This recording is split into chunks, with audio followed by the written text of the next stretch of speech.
Good afternoon, my guys. I am Falguni ma'am. আজকে আমি discuss করব মোবাইলের অ্যাডভান্টেজ অ্যান্ড ডিসঅ্যাডভান্টেজ সম্বন্ধে। প্রথমে আসি অ্যাডভান্টেজ সম্বন্ধে। মোবাইলের থ্রু দিয়ে আমরা পৃথিবীর যে কোনো প্রান্তে যোগাযোগ করতে পারি। মোবাইলের থ্রু দিয়ে আমরা তো কথা বলি, মেসেজও করতে পারি। মোবাইলের থ্রু দিয়ে ফটো তোলা, ভিডিও তোলা হয়। মোবাইলের থ্রু দিয়ে আমরা এখন পড়াশোনা করছি। অনেক ছেলে মেয়েদের এই মোবাইলে ইউটিউবার হয়ে তাদের আর্নিং তৈরি হয়েছে, তারা এমপ্লয়মেন্ট হয়েছে।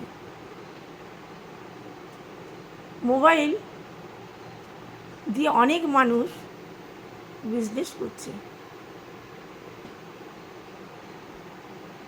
ইন্টারনেটের জন্য আমরা ঘরে বসে অনেক ইনফরমেশন পেয়ে যাই। মোবাইল মেয়েদের পক্ষে অনেক জায়গায় সেফটি হয়ে দাঁড়িয়েছে। মোবাইলের জন্য অনেক ছোট ছোট ছেলে মেয়েদের জ্ঞানের বিকাশও ঘটেছে। কিন্তু এবার ডিসঅ্যাডভান্টেজের কথা বলি। মোবাইলের জন্য মানুষের রোগের সমস্যা অনেক বেড়ে গেছে।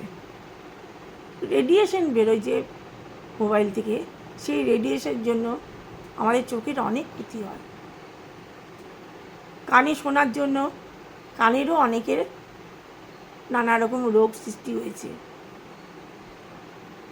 বাচ্চা ছেলেরা গেম খেলে ঠিক ভালো, কিন্তু তারা অ্যাডিক্টেড হয়ে গেলে পড়াশোনা করতে চায় না, সেটা একটা ডিসঅ্যাডভান্টেজ।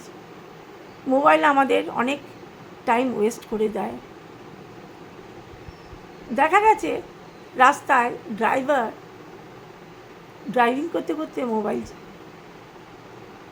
চালিয়ে কথা বলে, কিন্তু সেটা ঠিক নয়। তাতে অ্যাক্সিডেন্টের হারও অনেক বেড়ে গেছে।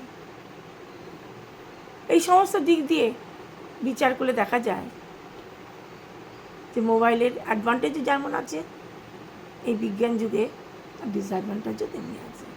Thank you very much. আর বলছি